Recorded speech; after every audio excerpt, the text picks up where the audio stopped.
जी ताज़ा 24/7 में आपका स्वागत है। आइए बढ़ते हैं आज की ताजा तरीन खबरों की ओर। चैनल को सब्सक्राइब करें, बेल आइकन को दबाना ना भूलें ताकि आने वाली नोटिफिकेशन आप तक आसानी से पहुंच सके।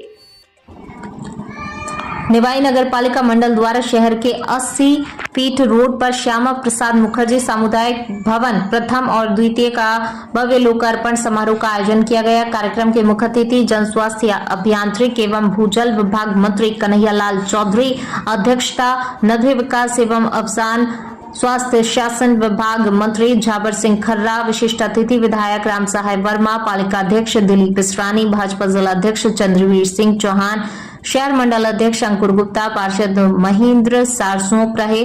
अतिथियों का पालिका अध्यक्ष दिलीप इसरानी के नेतृत्व में 151 किलो की माला और स्मृति चिन्ह देकर स्वागत किया गया। मुख्य अतिथि कन्हैयालाल चौधरी ने संबोधित करते हुए कहा कि कांग्रेस शासन काल में केवल मात्र घोषणाएं हुई थी, कांग्रेस सरकार ने धरातल पर कोई कार्य नहीं किया। उन्होंने कहा कि पूरे प्रदेश में पानी की समस्या को दूर करने के लिए लगातार प्रयास किए जा रहे हैं। उन्होंने बिना नाम दिए पूर्व विधायक प्रशांत बैरवा पर हमला करते हुए कहा कि विधायक ने कभी भी जनता की समस्या को लेकर विधानसभा में कभी भी किसी तरह की मांग नहीं रखी। मंत्री झाबर सिंह खर्राने ने कार्यकर्ताओं को संबोधित करते हुए कहा कि प्रधानमंत्री नरेंद्र मोदी और मुख्यमंत्री भजनलाल शर्मा के नेतृत्व में प्रदेश में नए आयाम स्थापित किया जा रहा है। पिछली सरकार में बिजली की काफी कमी आमजन को होती थी, किंतु वर्तमान भाजपा सरकार में प्रदेश में बिजली की समस्या को दूर करने का अथक प्रयास जारी है। आमजन को बिजली की समस्या नहीं हो रही है। विधायक ने कहा, निवाई पीपलू विधानसभा क्षेत्र में लगातार नए आयाम स्थापित किए जा रहे हैं।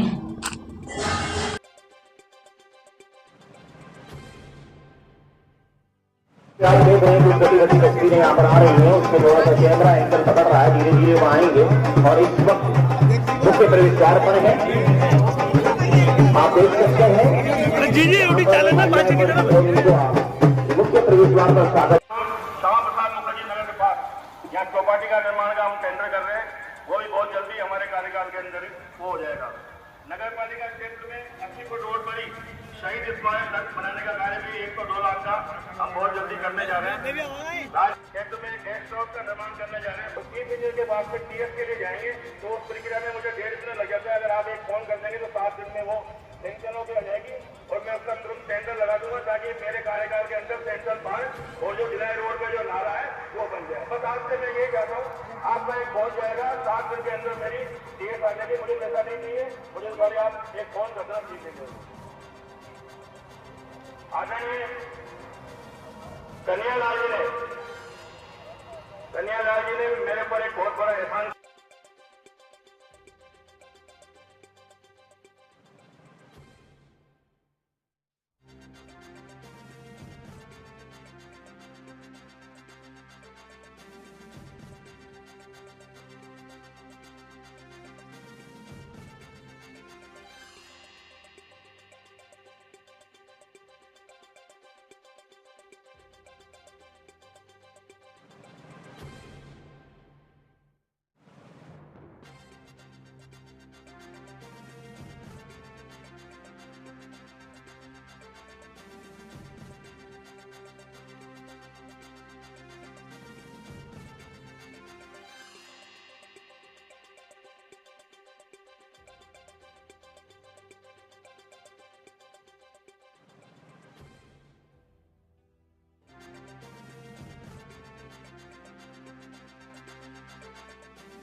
वह यहाँ पर बता रहे हैं, बस थोड़ी सी देर पर जी भी है। आप सबसे मेरा अनुरोध है, राजकुमार जी गन्नानी आ गए, स्वागत है आपका। बराबर है, आप स्थान ग्रहण कर लें। ओम प्रकाश जी गुप्ता साहब आ गए हैं, आपका स्वागत है। मुख्य प्रवेश द्वार पर जो लोग खड़े हुए हैं, मेरा आग्रह है कि इस गीते को जब काटें थोड़ा सा आप जगह दे दें तो अच्छा रहेगा। माननीय मंत्री महोदय का, हमारे दोनों मंत्रियों का आज इस कार्यक्रम में स्वागत है, वो यहाँ पर पधार रहे हैं। बस थोड़ी सी देर बची हुई है, जैसा कि हमारे की ओर बढ़ रहे हैं। माननीय जलदाय मंत्री सम्मानित कन्या लक्ष्मी चौधरी साहब, जो हमारे गाँव जिले की शान है, हमारे गाँव जिले के हैं, और जलदाय मंत्री की पिछले 5 सालों के अंदर जो भी काम हुए हैं, ये तो सौभाग्य है कि पहले हम कहते थे कि अगर लेट हुए बाकी जब से देश के यशस्वी प्रधानमंत्री मोदी जी ने इसको 2028 बढ़ाए, तब हम शुक्रगुजार कर रहे हैं, उनको धन्यवाद दे रहे हैं। और अशोक गहलोत को भी धन्यवाद दे रहा हूँ कि उन्होंने केवल 30% ही काम किया। अगर वो 100% काम कर देते तो राजस्थान में कहीं पानी नहीं जाता।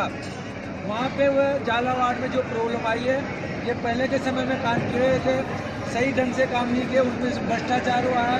जहाँ पे लाइन डलनी थी वो नहीं डल पाई, जहाँ पे वाल लगाने नहीं जाए। आज हमारी सरकार आने के बाद में, बजरंग लाल जी सरकार आने के बाद में हमारा 2 काम कर रहे हैं। एक तो हम नए टेंडर लगा रहे, लगभग जो 70% काम थे।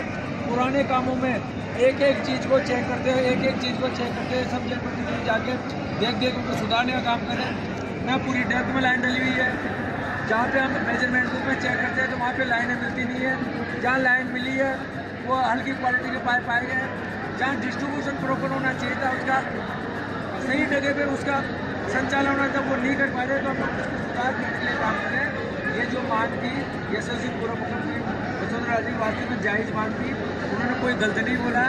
बाकी मैं बताना चाहता हूँ राजस्थान की जनता को कि अब हमारी सरकार ने उनको भी सुधारेंगे, और इस गर्मी के अंदर आने वाले सीजन के अंदर कहीं भी पीने के पानी की दिक्कत नहीं आने देंगे। चाहे हमें कितनी हैंडपम्प लगाने पड़े, ट्यूबवेल लगाना पड़े, पानी का परिवहन करना पड़े, पूरी ड्राइनेज को बदलना पड़े, जो भी करना पड़ेगा राजस्थान सरकार करेगी। इसके लिए हमने कलेक्टर्स को भी हमने 1-1 करोड़ रुपये दे दिए हैं, लगभग 150 करोड़ रुपये हमने कलेक्टर जी सेंक्शन कर दिए हैं। दूसरी हमने लगे परिवहन के लिए 100 करोड़ से ज़्यादा परिवहन के लिए ट्रांसपोर्ट समझे। तो ये जो भी बोला तो सही है। बाकी जो दोषी है, हमने लगभग, मैं आपको बताना चाहता हूँ कि आज जवाहर यूनिवर्सिटी की बात करें, वहाँ पे जब हमने चेक की, वो काम मार्च 2023 में कंप्लीट होना था, मई के अंदर 23 में कंप्लीट होना था। उस काम की जब जांच कर रहे हैं तो लगभग 10 करोड़ रुपये का लगता है, उसके अंदर 100 करोड़ में 10 करोड़ रुपये तो सामने आ चुकी है। आगे जब चेक करें कितना है, ये सभी कामों में एक मिनट सभी में सब जगह। और केवल वसुंधरा जी के तो फिर भी वहाँ पे पानी की उपलब्धता है, तो वहाँ रुके तो 8 गाँव में वो गई, 8 गाँव में 5 में तो पानी जा रहा था, 3 में टेल पे नहीं जा रहा था। बाकी राजस्थान में बहुत सी जगह जाते हैं, वास्तव में ये वो जीना इन समझता कहीं भी नहीं जा रहा, सब दुखी है पुराने कामों में। ताकि हम उनको सुधार करेंगे और 2028 से राजस्थान में जनता के लिए जो भी काम होगा क्वालिटी से होगा, ईमानदारी से होगा, पूरी देख रेख में होगा, वो जिससे जब भी कोई बटन दबाए तुरंत सबको पानी चले जाइए, आने वाले समय में करने वाले मुख्यमंत्री। देखिए, आपत्ति करना हर नागरिक का, हर मतदाता का, हर जिम्मेदार नागरिक का अधिकार है।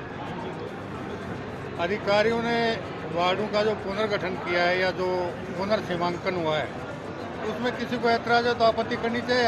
आपत्ति की सुनवाई होगी और सुनवाई के बाद जो वाजिब आपत्ति आएगी उसका निराकरण किया जाएगा। पहले की सरकार में गड़बड़ हुआ, पहले की सरकार थी उसमें कहीं गड़बड़ हुई। अब बहुत कुछ हुआ, आप सबके संज्ञान में है, लेकिन अब कोई गड़बड़ नहीं होगी। कई ऐसे ग्रामीण इलाके हैं नगर पालिकाओं का जो विस्तार हो रहा है और उसमें जो नया क्षेत्र आ रहा है, हम ये सुनिश्चित करेंगे कि आने वाले समय में आबादी के अनुपात में हर वार्ड में विकास के काम हों। देखिए, कई ऐसे काम हैं जो रूडीप के जरिए भी यार पानी को लेकर के पास ही रहेंगे। रूडीप और रूडसिको के माध्यम से जितने भी काम हुए और उनमें गड़बड़ियों की जितनी शिकायतें आई, उनकी जांच चल रही है। जांच रिपोर्ट आने के बाद आगे की कार्रवाई संपन्न होगी और उस भी दोषी निकलेगा उसके खिलाफ कार्रवाई होगी।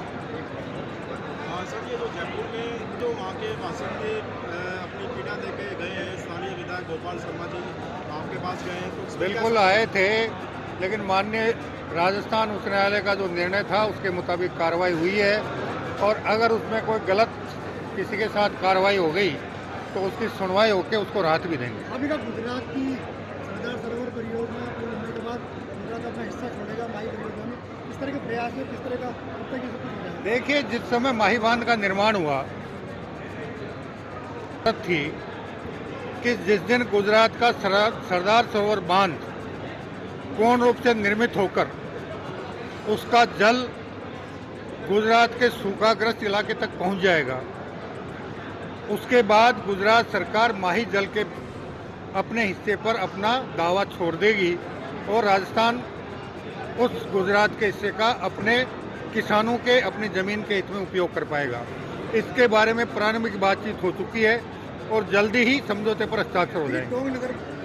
अगर उसमें कोई सत्यता होगी तो उसमें कार्रवाई कर देंगे, ऐसी बात नहीं होगी तो। देखिए, आज पूर्व सीएम अशोक गहलोत ने कहा है कि जो ज्ञानदेव आहूजा जी बोलते हैं। देखिए, ये 2 दिन पहले भी मेरे सामने प्रश्न आया था, नहीं था क्यों मैं लगातार 3 दिन से बाहर था, लेकिन अब मेरे मामला पूरा संज्ञान में आया है और मेरा बहुत स्पष्ट मत है कि जो सार्वजनिक जीवन में रहते हैं उन्हें अपनी वाणी पे संयम रखना चाहिए और अपने मुंह से ऐसी कोई बात नहीं करनी चाहिए जिससे किसी सामने वाले को तकलीफ होती। ताज़ा खबरों की ओर चैनल को सब्सक्राइब करें, बेल को दबाएं ताकि आने वाली नोटिफिकेशन आप तक